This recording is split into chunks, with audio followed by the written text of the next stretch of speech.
All right, got another job today, guys. What we're gonna be working on is a CK. I think this one's a 90 model, short bed, regular cab. Let's check it out real quick and we'll talk about what we're gonna do to it. So this is a friend of mine's. I've done a 5.8 drop on it probably about 8 years ago. So he drove this thing daily for several years after I'd done the drop on it. And in true Chevrolet fashion, the transmission went out, and then it sit for several years, and he finally got a tranny put in it. So now it's sat. It's got some brake issues. I feel like it barely stops. I feel like I might have like one brake working on this thing.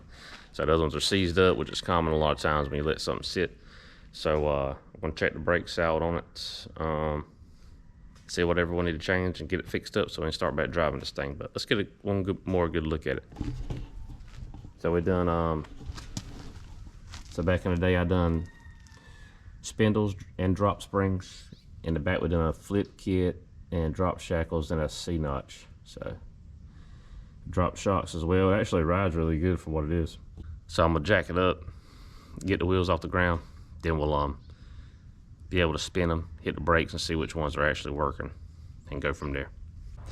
So the only brake we have working is the right front. We're gonna tear it down, kind of see how bad everything is. So more than likely we're looking at calipers and hoses on the front. And while we're doing that, we'll check the condition of the rotors in the past, see how far he wants to go with it. As far as the back goes, we're probably looking at wheel cylinders, and again, depending on the condition of the shoes and the drums, we'll go from there as far as if we're going to replace those as well. So the first thing we're going to do is just kind of get the wheels pulled off and kind of see what we're working with. So basically back here at the back, where the truck's so low, the brake line on top of the housing was hitting the bed, and it's broke that brake line. So every time we hit the brake, it's just busting fluid out. So that's probably why the back's not working, because we're not getting any pressure to the wheels. But the drums and the shoes and the wheel cylinder, all that looked good. So we're going to change this line out first and see if that restores our brakes in the rear. I'm still going to try and retain them to kind of go like in those holders right there. And yeah, so let's go ahead. I'm going to pull these old ones off to kind of use as a rough template, but I am going to be changing it up a little bit. I'm going to be, instead of running them up here to the top like that, I'm going to run them a little bit different. That way they're not up here. I'll run them, I might try and put this T like somewhere right here below that top of this diff. So get these yanked out and then we'll start making some new ones. Okay, so we've got our old one out. As soon as I bumped it good, this broke. So you can see how it's been hitting there. So we got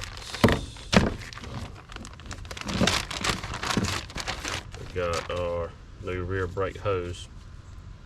This is what I didn't realize was that the hose was made into the block. I thought that was a separate piece. So that's our hose. So now we're gonna make the lines that go to it. And like I said, we're gonna pretty much make it the same, except here where it goes to the Y instead of the T, instead of it being up, we're just gonna bring it kind of down to below, to kind of behind the rear end housing. So we just bought some brake line from the parts store. It's already got the correct flare on the end. You want to verify that you know an old piece had the same flare. This is a double flare. You want to verify that the threads are the same on your fittings that you buy. And these are, and I verified also that they would thread into our T, and they do. So basically, I'm gonna start with this side, and I'm basically gonna we'll start from about here till I get to about right here. And I'm not sure what I'm gonna do there yet, because like I said, I'm gonna kind of re-engineer this side of it. I haven't made brake lines in a really long time, so hopefully I don't mess it up. It gets a little confusing when you're bending them the right way. There, I'm gonna kind of mark where the end of my bend should be. So basically that's a 90-degree bend. So got about a 90-degree bend there. That looks very close. Then we're going to come back. Let's see, so now it kind of kicks out and down.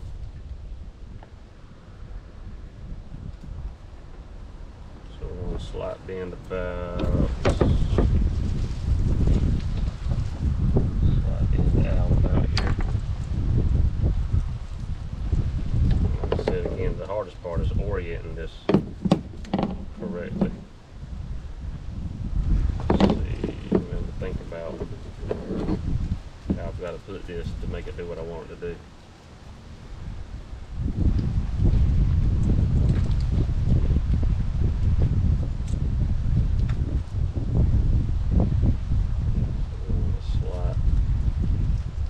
Slight bend this way.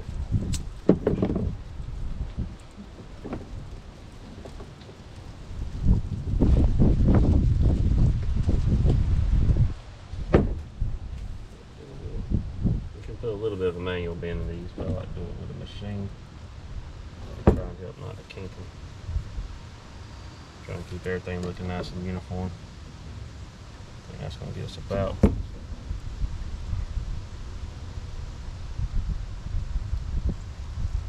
Okay, a little more here. And also make sure your tube nuts are at the end before you start bending, because you won't be able to get them back.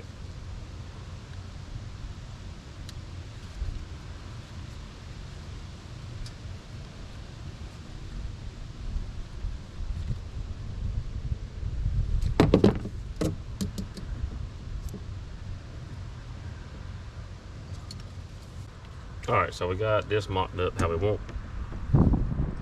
So I've marked here where I need to put my flare at.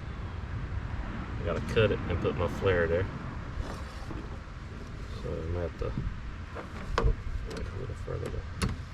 Okay. So cut it a little long, because that flare is gonna kind of shorten it up.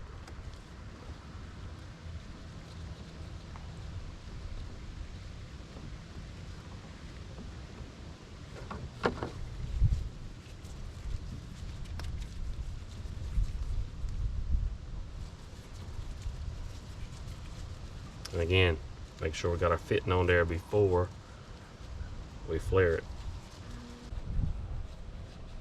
Okay. Okay. Now we got to do our double flare. Okay. Now we have to put our adapter in here. Get it, check the height. Put the adapter in. Make sure we got these tied on slip. Okay. So put our adapter in.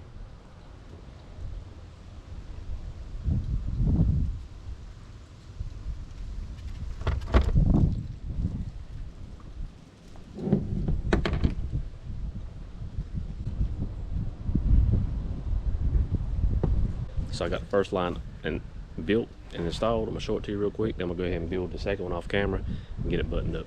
That's it. It goes in our stock holders, and I used the stock bracket because it was thread, so I'm gonna put it here behind the rear end. That way we don't ever have to worry about the same thing happening again. Because if we just hit the rear end on the bed, that's not a big deal. Even though it shouldn't with the bump stops we have, but if it does hit a little bit, that'll be fine. So now what we're gonna do, and I'm looking because this one went for this line up here, so I might actually, wait, you can't see what I'm doing.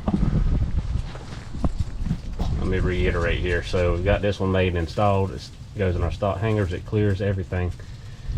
We modified the stock bracket that had everything located up here to here. That way everything's behind the rear end. That way if the rear end, it can go up as far as it wants. Worst case it's going to do is hit the bed and not break the brake lines. It shouldn't hit.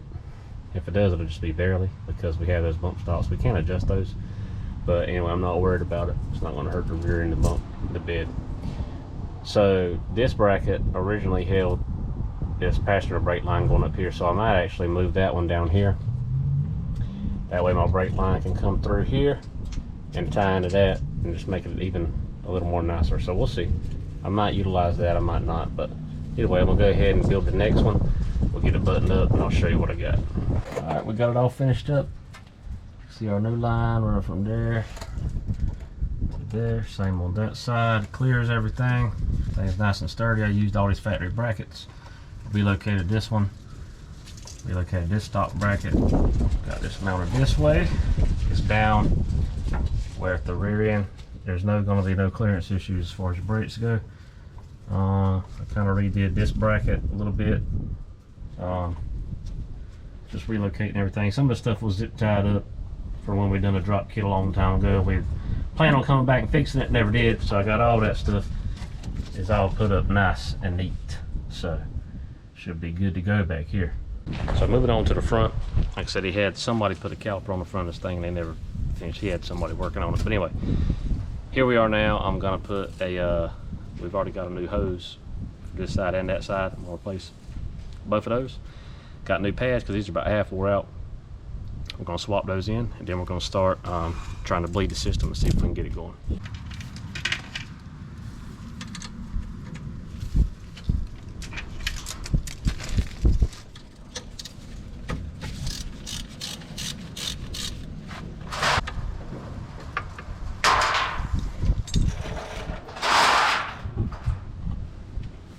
These is a bracket right here that holds the holds these to the control arm.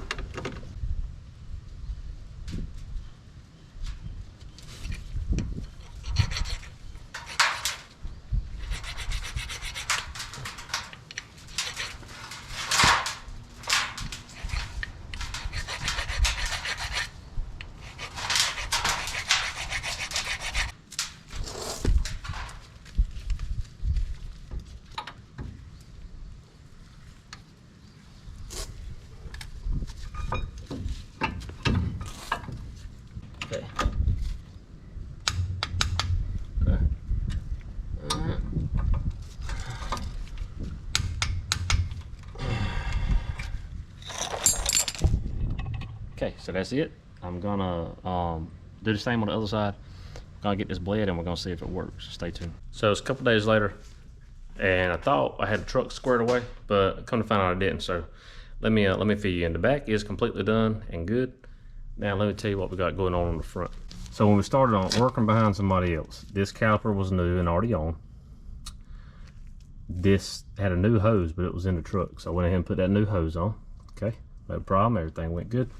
So I bought a new hose for the passenger side, where this one still has the original caliper. So problem number one, when I went to put the hose on, the original hard line over here is completely seized. And when I tried to take it loose, it was just twisting the line. And I was just trying to get them running here. So I just said, well, we'll address that at a later date. We'll just leave the hose on, address it as a later date. So I decided to leave the hose on. I left the original caliper here, put it together, bled everything, you know, test, they all stop. I mean, stop the wheels, they release, good.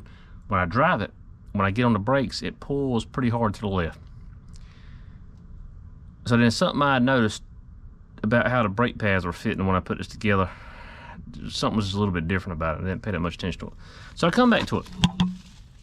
So, and I don't have my dial calipers with me, but I don't want to measure and take, but this OEM caliper, the piston diameter, the bore size here is smaller than the one on the left side. That aftermarket one has a bigger diameter piston. So whenever they replaced that one, they put, I guess, chose the wrong brake option. So this actually has a larger diameter piston in the left side than the right side. So I'm thinking that's probably why we're getting a pull to the left when we hit the brakes. So with that being said, I'm going to pull this one off, and I'm going to get a measurement on the other one. I'm going to go ahead and take this one off for a core. I'm going to replace this old one, but keep that new one and replace this old one. I'm just going to get the same size one with the same size piston as the other one. And since we're doing all that, we're going to go ahead and I'll install my new hose. And what we'll do is we'll just end up having to you know, cut this line, and I'll flare it and then put a union on it, and then make a new line to go up here, and then we'll be good. Whoa, okay guys, excuse my voice, I'm getting sick. But anyway, I got a truck finished. Let me show you what I ended up doing. So I think last time I left you off, we were putting a caliper on the passenger front. And one of our problems was, I was trying to replace this hose.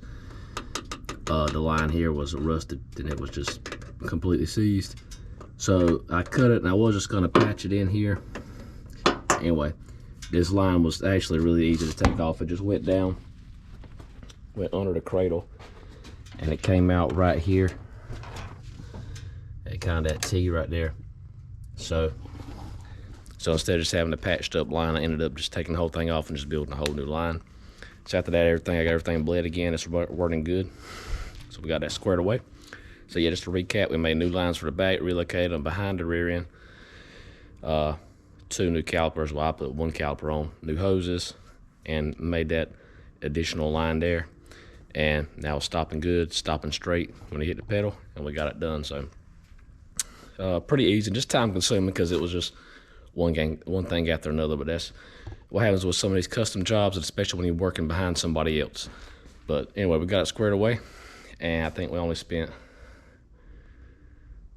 I spent 140, 160 bucks in it, so not too bad. Got them going pretty cheap, and all the brakes look good and everything's working good, so we should be happy. So anyway, if you like this, let me know. Appreciate you for watching it. Got any questions on what I did, or just anything else about this kind of work, let me know, and then we'll see you on the next one. Appreciate it.